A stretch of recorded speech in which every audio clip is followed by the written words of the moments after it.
우리는 지난 시간에 역대하 18장을 봤습니다. 역대하 18장을 통해서 잠시 잠깐의 순진함으로 여호와께 묻지 아니함으로 얼마나 큰 재앙이 임하게 되었는가 그것을 봤습니다. 참 슬픈 일이죠.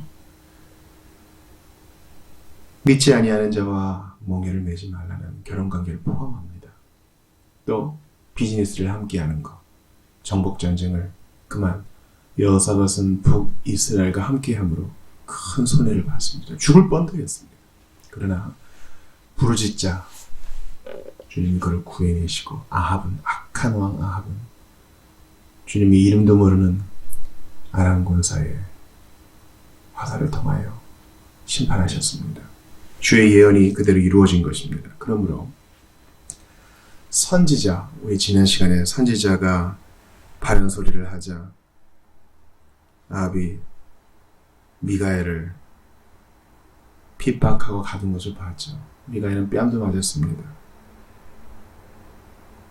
오늘 본문과도 연결이 되는데요.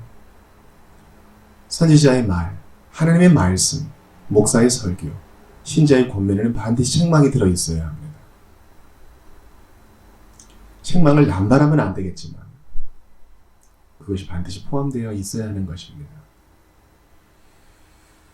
우리는 지난 시간의 메시지를 통해 하나님이 배후에서 당신의 일을 반드시 이루신다. 천상의 어전회의, 천군 천사들과의 어떤 회의를 보여주지 않았습니다. 지금도 주님은 당신의 일들을 그렇게 신비하게 이루십니다.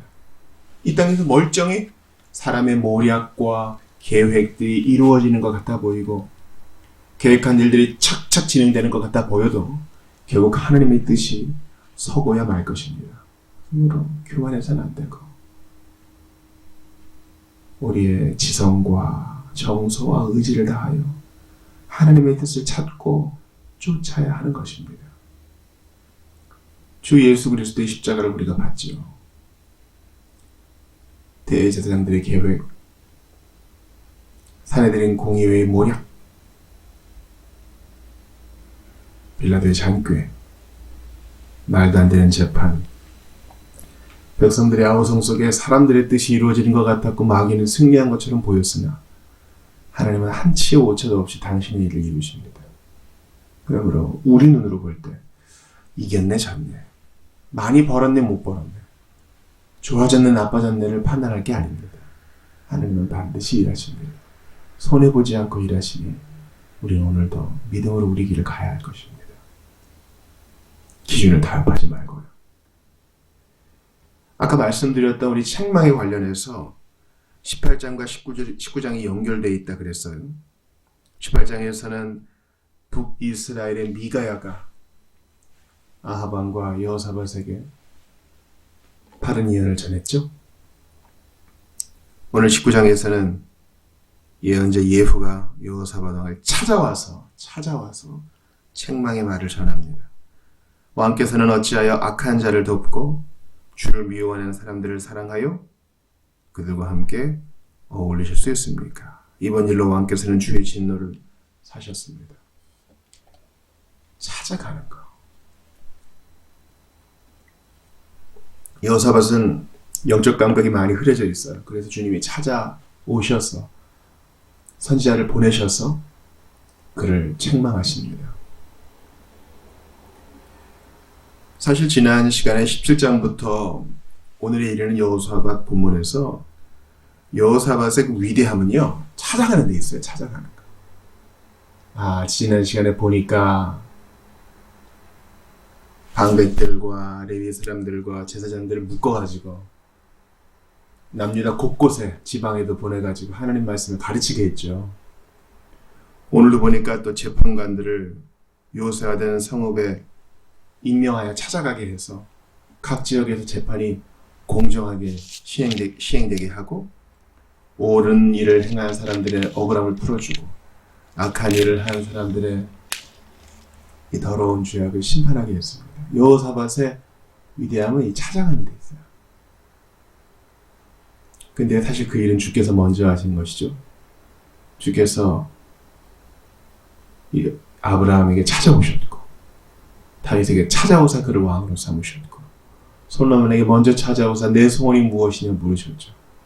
주도권은 항상 하나님께 있어요. 오늘 본문에서도 주도권을 주님이 주시고 여호사밧을 회복해 하십니다. 어떻게 해요? 책망을 통해.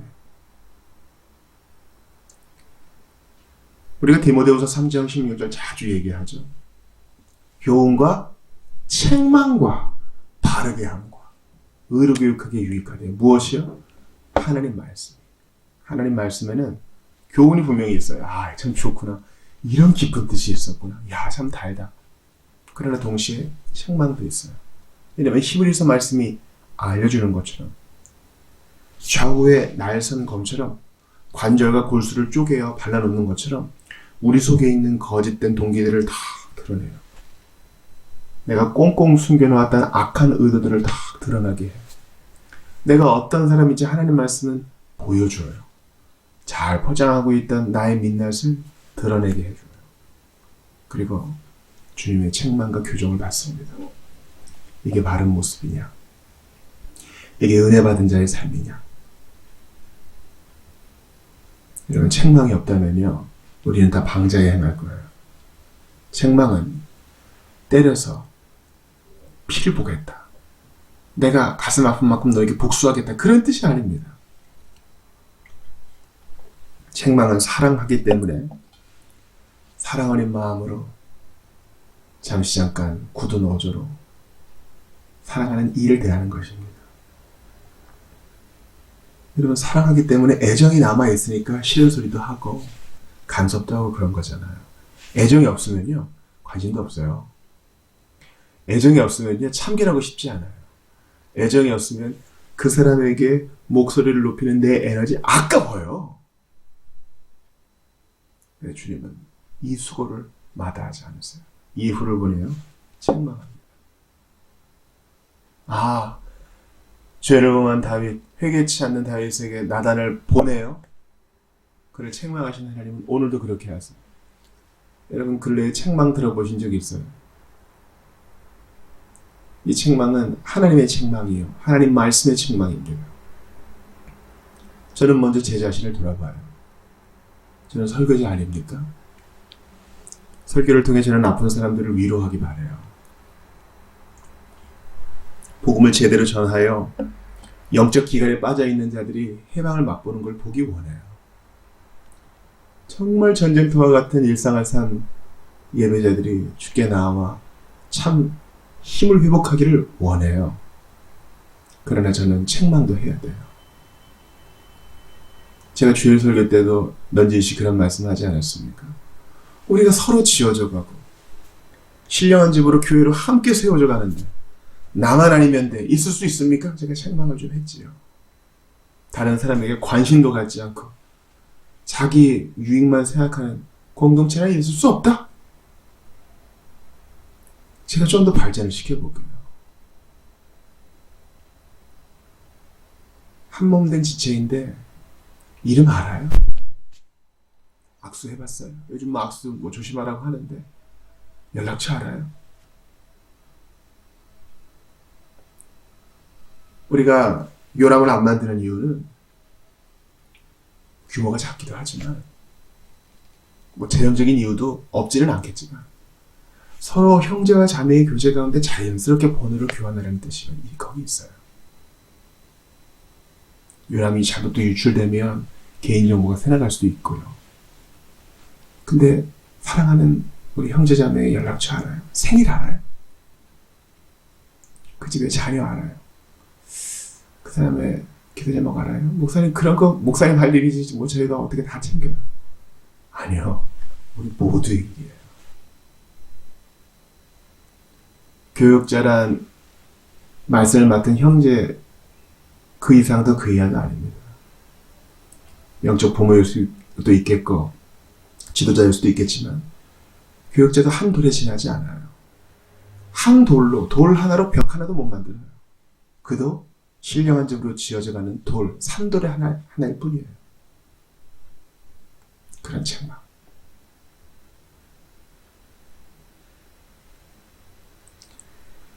이제 돌아오는 19일에 돌아오는 16일에 김영인 목사님 모셔서 주일 설교해 주시기로 했어요. 전 거기에 책망도 들어있어야 된다고 봐요. 그래야 우리가 정신이 번쩍 들죠. 우리가 그동안 무감각하여 깨닫지 못하는 것 분명히 말씀을 통해 위로와 책망이 같이 있을 거예요. 여러분은 어떤 책망을 받아보셨습니까? 예수님은 교회의 권증, 교회의 출교 먼저 하기 전에 형제끼리 1대1로 만나서 위로하고 교정하고 책망할 것을 마태복음에서 말씀하셨죠. 여러분, 책망을 들어보신 적은 언제고 또 마지막으로 책망해보신 적은 언제세요? 오늘 본문은 예언자 예후가 한 거죠. 이거 우리랑 무슨 상관이 있습니까? 물어보실 분 계셔요? 우리는 다 왕 같은 제사장이요. 그리스도의 삼종직을 따라 우리도 왕처럼 다스리고 제사장처럼 예배하고 중지하며 예언자처럼 말씀 전파하는 사람이에요. 구약성경에 나온 이런 복된 직분들은 먼저 그리스도에게서 성취되었고 그리스도 안에서 우리가 그분과 연합되었으니까 우리도 그분을 따라 작은 왕으로, 제사장은 아니지만 제사장으로, 선지자로 우리 역할을 수행하며 사는 거예요. 그러니까 책망은 우리 일이에요. 우리 일이라고요. 형제와 자매가 지금 가는 게 보여요. 명명백백하게 보여요. 불륜을 저질러요. 세금 도둑질해요. 불의한 방법으로 돈 벌어요. 폭력을 행사해요. 자녀들에게 욕설해요. 그거 알고 있거든요. 가만히 있어요. 괜히 분란 일으키기 싫은 거예요. 그걸 사랑 아닙니다. 복음서를 찬찬히 읽어보세요, 여러분. 우리가 예수님에 대해 잘한다고 생각하는데 천만의 말씀. 우리 예수님은 사랑이라 그러잖아요. 사랑이란 얼마나 힘들었어 하고 맨날 등만 두드려지는 게 아닙니다. 예수님은요, 아주 호되게 책망하세요. 왜 아직도 깨달음이 없느냐? 이 독사의 자식들아. 이 사람들을 잠잠하게 하면 돌들이 소리 지를 것이야. 무화과 나무도 책망하시죠. 항상 해해야 되는 게 사랑이 아닙니다.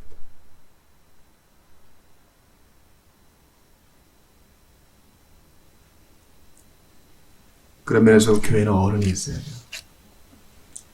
장로, 수염이 있는지 아닙니까? 연륜을 살아봤기 때문에 대부분 관용하고 기쁘게 용납하지만 결정적인 순간에는 책망할 수 있는 사람, 그런 어른이 그립습니다. 여호사밧은 그것을 받아들이고 책망을 듣고 돌이킵니다. 이게 바로 또 그의 위대함이에요. 그때 이후로는 뭡니까? 4절에 나온 그때 이후로가 뭡니까? 아합 왕과의 결탁 이후, 전쟁에서 죽을 뻔한 이후로, 잘못된 결정 이후로, 예루살렘에 돌아와서 예언자의 책망을 들은 이후로 그는 다시 회개하여 본래의 개혁 작업을 계속 수행합니다.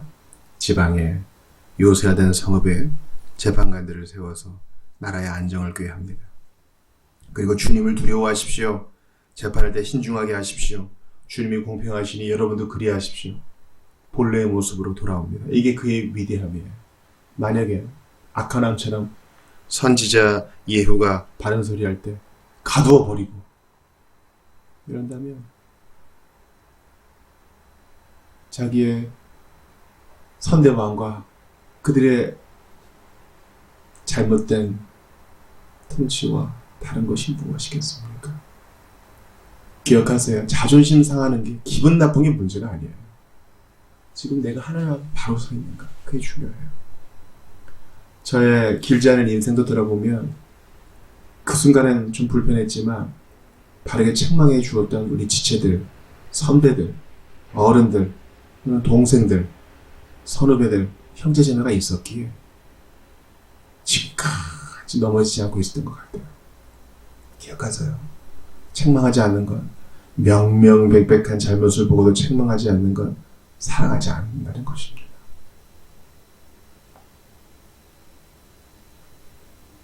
우리 예수님을 다시 생각하세요. 우리 예수님은 다 좋다, 다 잘 될 거야, 언젠간 돌아가겠지. 아니요. 주님은 우리에게 당장 믿고 당장 회개하고 지금 당장 열렬히 의지하라고 하시는 것처럼 지금 바로 책망하시고 열렬히 책망하시고 우리의 교정을 원하세요.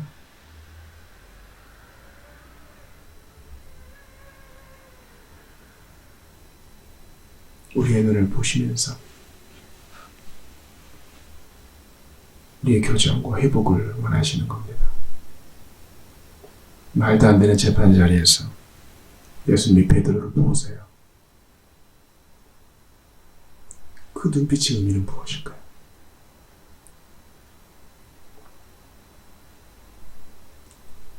무언의 시선 교환이었지만 베드로는 깊은 마음의 고통을 느꼈을 것입니다. 책망은요, 항상 화내는 것, 소리를 높이는 것만을 의미하지 않아요. 애정 어린 마음으로 그를 보아주는 것, 안타까운 마음으로 그를 기다려주는 것, 바른 말씀을 전해주는 것도 다 포함이 됩니다. 그러므로 우리가 나의 성화의 과정에 있고 나만의 길을 가고 있는데 좋은 게 좋은 거다 덮을 수는 없어요. 직시하고 회복을 위해서 기도하고 충분히 기다리되 덮지는 맙시다. 우리 교회당 안에도 우리 성도들의 모임 안에도 다 부족한 점이 있어요. 어떤 점은 배워나가야 되고 어떤 점은 개선되는데 시간이 필요하지만 책망해야 됩니다.